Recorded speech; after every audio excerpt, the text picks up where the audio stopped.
Bonsoir à toutes et à tous et bienvenue sur la chaîne Mais Positive. Aujourd'hui, on va aborder le thème comment sortir d'une relation amoureuse toxique.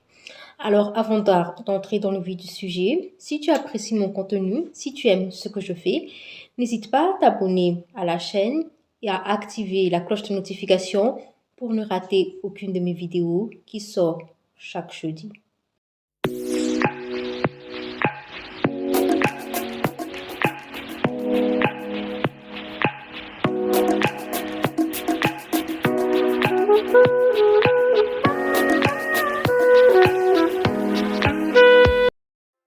Alors, c'est quoi une relation toxique? Une relation toxique, c'est lorsque un des partenaires, ou ça peut être les deux, voilà, si les deux personnes ne passent pas ensemble, c'est lorsque un des partenaires ou les deux se sentent mal dans la relation et cet état de mal-être n'est pas passager, mais latent. La plupart du temps, quand on se retrouve dans ce genre de relation, dans ce genre de situation, on essaie de se dire et de relativiser que oui, de toute façon, c'est comme tous les couples. Il y a des hauts et des bas. Donc, la situation que je vis est tout à fait normale. Mais si tu es là, si tu as cliqué sur cette vidéo, c'est que sûrement, quelque part au fond de toi, tu te dis que quelque chose ne va pas et qu'il y a des choses à mettre en place pour pouvoir changer la situation, pour pouvoir se sortir de là. Alors, la première chose que je te recommanderais de faire, c'est de prendre une distance par rapport à ton partenaire actuel.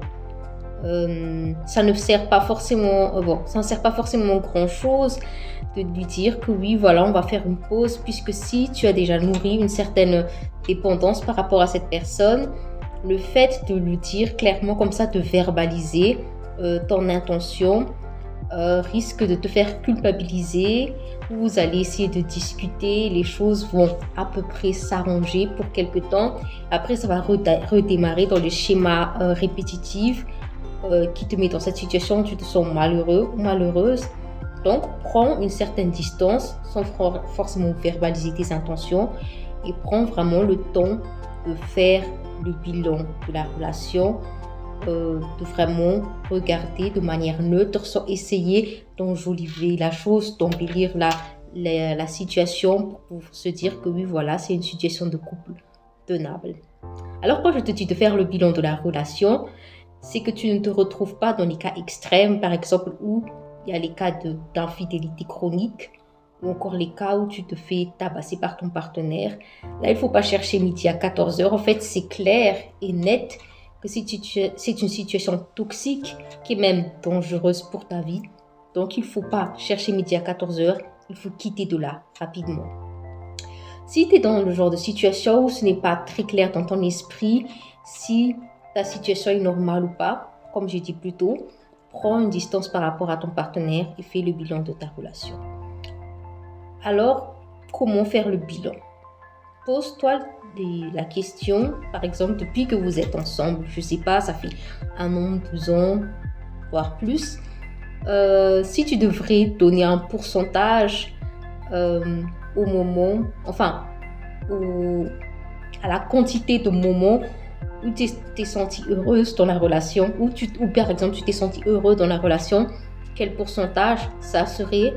Et franchement, sois honnête avec toi-même. Prends vraiment un cahier, un stylo pour garder ça par écrit. C'est très important puisque quand tu vas juste penser les choses comme ça, une fois que tu reverras ta partenaire, ton amour pour cette personne est si fort et tu finis par oublier toutes les choses et encore retomber dans le schéma répétitif. Donc, écris ça. Ton pourcentage de bonheur depuis que vous êtes ensemble, les moments que tu juges comme étant heureux. Si le pourcentage est bas, c'est déjà un signe que tu n'es pas dans une relation qui te convient, qui fait que tu es épanoui et heureux. La deuxième question à te poser, c'était quand la dernière fois que vous avez passé vraiment un bon moment de qualité, où tu t'es senti bien? Est-ce que ça remonte à il n'y a pas longtemps, ou c'est plutôt un passé lointain, ou pire encore, c'était à l'époque où cet homme te courtisait ou à vos débuts de relation? La deuxième question à te poser. La troisième question à te poser, est-ce que tu te sens en sécurité avec cette personne? Est-ce que tu sens que tu peux être toi-même ou tu es plutôt toujours sur le qui-vive, tu essaies de jouer un rôle pour passer à ses attentes, pour t'accommoder à ses attentes et pour lui faire plaisir? Si c'est le cas, si tu dois jouer un rôle pour lui faire plaisir, c'est que tu es forcément dans une relation qui ne te convient pas, donc qui est toxique. La prochaine question à te poser, c'est surtout si tu es une femme, regarde ton changement physique puisque ça en dit très long, pardon. Ça en dit très long sur la qualité de la relation où tu es. Peut-être que ce n'est pas évident pour toi si tu te regardes dans le miroir. Si par exemple on t'a fait la remarque, ton entourage t'a fait la remarque sur des changements physiques négatifs, c'est que c'est peut-être un signe. Ou si personne ne t'a fait la remarque, tu peux prendre des photos de toi d'avant la relation et regarde-toi dans le miroir. Et est-ce que tu te reconnais? Est-ce que ton teint a changé? Tu commences à avoir un teint bizarre, tu as la mine fatiguée, peut-être que tu as pris tellement de poids puisque voilà, tellement ta relation elle est toxique que pour te consoler de ta frustration, tu manges sans frein. Tu t'es délaissé ou est-ce que voilà, tu te sens tellement mal dans cette relation que tu as perdu l'appétit? Tout ça, tu as le regard éteint, tu ne souris plus. Ça, ce sont des signes aussi. Et à part ça, pose-toi aussi la question si avec cette personne avec qui tu es, vous avez la même vision ou vision complémentaire, ou si vous passez ensemble, vous voulez avoir le même genre de lifestyle, ou bien vous êtes toujours en train de vous disputer sur des sujets qui sont quasi futiles, inutiles. Si c'est le cas, si vous n'avez pas la même vision, c'est que clairement vous n'avez rien à faire ensemble, donc ça ne sert à rien de forcer malgré tout l'amour que tu peux avoir pour cette personne. Et la dernière question à te poser, c'est est-ce que la personne avec qui tu es fait ressortir le meilleur de toi-même?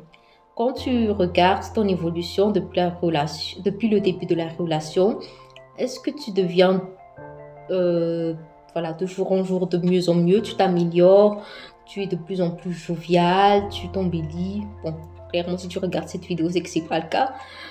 Ou bien c'est tout le contraire, tu es dans un état d'anxiété, tu es nerveuse, tu t'énerves pour un rien, voilà, tu es toujours de mauvaise humeur. Si c'est le cas, c'est que ce n'est sûrement pas la bonne personne pour toi. Donc, pose-toi toutes ces questions que j'ai citées plus tôt et que je répète. La première chose, si je n'ai pas oublié, c'est est-ce que le pourcentage de ton bonheur dans cette relation, quel était le dernier moment où tu as vraiment eu l'impression que vous avez passé un moment de qualité et où tu t'es senti tellement heureux ou tellement heureuse? Ton évolution sur l'aspect physique, est-ce que tu t'es détérioré de par cette relation? Ça peut aussi être forcément visible sur l'aspect physique, mais aussi niveau santé, c'est que parfois tu peux développer aussi des symptômes psychosomatiques de par le fait que tu es dans une relation qui ne te convient pas. Donc, prends aussi note de cela. Est-ce que tu as toujours des problèmes de santé répétitifs dont on ne connaît pas trop l'origine? Pose-toi cette question. La prochaine question à se poser, c'est est-ce que vous avez la même vision, les mêmes rêves, ou bien est-ce que vous êtes toujours en train de vous disputer sur les mêmes sujets pendant des années, des sujets assez futiles, je dirais. Et la prochaine question à te poser, c'est est-ce que tu peux être toi-même? Est-ce que tu peux être authentique ou tu as l'impression de jouer un rôle dans ta relation pour pouvoir accommoder ton partenaire? Et ensuite, la dernière question que j'ai dit plus tôt, c'est est-ce que cette personne arrive à faire ressortir le meilleur de toi-même ou au contraire, cette personne fait ressortir toutes les choses négatives qu'il puisse avoir en toi? Une fois que tu as fait ce bilan par écrit et que tu remarques qu'il est négatif, c'est que clairement, ta relation est toxique. La chose à faire par la suite, si tu dis que oui, voilà, je vais quitter cette relation, je vais le quitter. Si tu regardes cette vidéo, c'est que voilà, on sait très bien que ce n'est pas évident. Donc, prends une distance déjà émotionnelle par rapport à cette personne. Tu te distancies petit à petit. Ça ne sert à rien d'aller écrire une lettre, d'insulter cette personne ou je sais pas, de réagir de manière très émotive et d'aller dans les exagérations. Puisque après, par la suite, tu vas te sentir mal, tu vas culpabiliser, tu vas regretter, tu vas chercher à te remettre avec cette personne et vous allez faire des va-et-vient. Comme ça, tu ne vas pas avancer dans ta vie. Donc, la meilleure chose à faire, c'est de prendre tes distances petit à petit, te distancer émotionnellement, déjà te mettre dans ta tête que voilà, malgré tout l'amour que j'ai pour cette personne, je m'aime aussi, j'ai envie d'avoir une belle vie, j'ai pas envie de continuer à souffrir comme ça dans une relation qui ne me mène pas, voilà, qui ne me mène nulle part.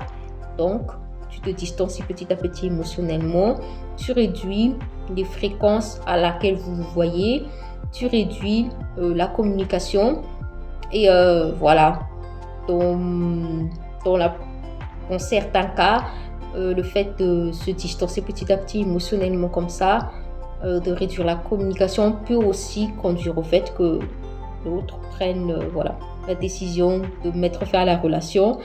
Ou parfois même dans le pire des cas, on a certains qui, quand ils voient que tu n'es plus autant investi, puisque de toute façon, si l'autre n'a jamais été investi, ça se finit comme ça, mine de rien. Donc, il faut être émotionnellement préparé à tout. Il faut surtout pas, ça peut faire mal parfois de voir la réaction de l'autre quand on se désinvestit et comment on voit l'autre qui ne fait rien. On se rend compte que pendant tout ce temps, on a investi tellement de soi, on a tellement donné de sa personne pour tenir une relation qui n'était pas une relation en fait, pour essayer de tenir ce semblant de relation.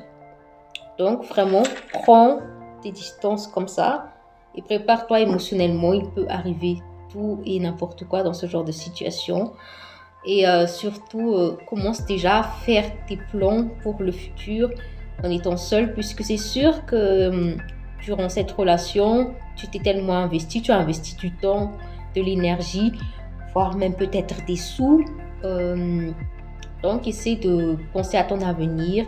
Qu'est-ce que tu pourrais faire pour améliorer ta vie? Qu'est-ce qui te ferait plaisir? Peut-être des activités que tu n'as plus fait depuis longtemps, depuis que tu es dans cette relation, puisque tu étais tellement occupé avec cet homme ou avec cette femme.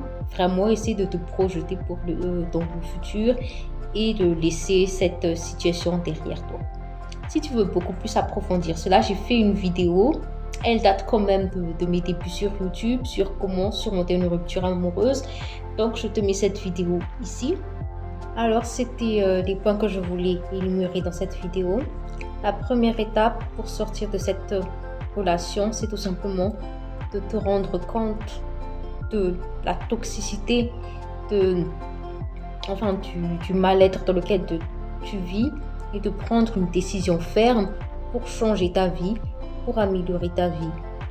Et garde en tête, si parfois tu veux craquer, puisque quand tu as surtout passé beaucoup de temps avec une personne, tu as aussi cette habitude, quand tu as envie de craquer, de revenir dans les bras de cette personne, garde en tête tout ce que tu as vécu, tout ton mal-être et surtout aucune relation, aucune personne ne mérite le fait que tu t'oublies toi-même, que tu te compromettes, car mieux vaut perdre quelqu'un que de se perdre soi-même.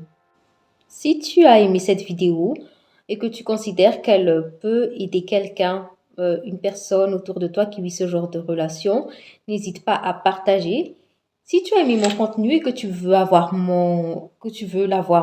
quotidiennement, n'hésite pas à t'abonner à ma page Facebook Mais Positive. Je mets le lien en barre d'infos. Je suis active quotidiennement et je partage beaucoup plus du contenu écrit. Sinon, prends soin de toi et on se voit prochainement pour une autre vidéo. Ciao, ciao!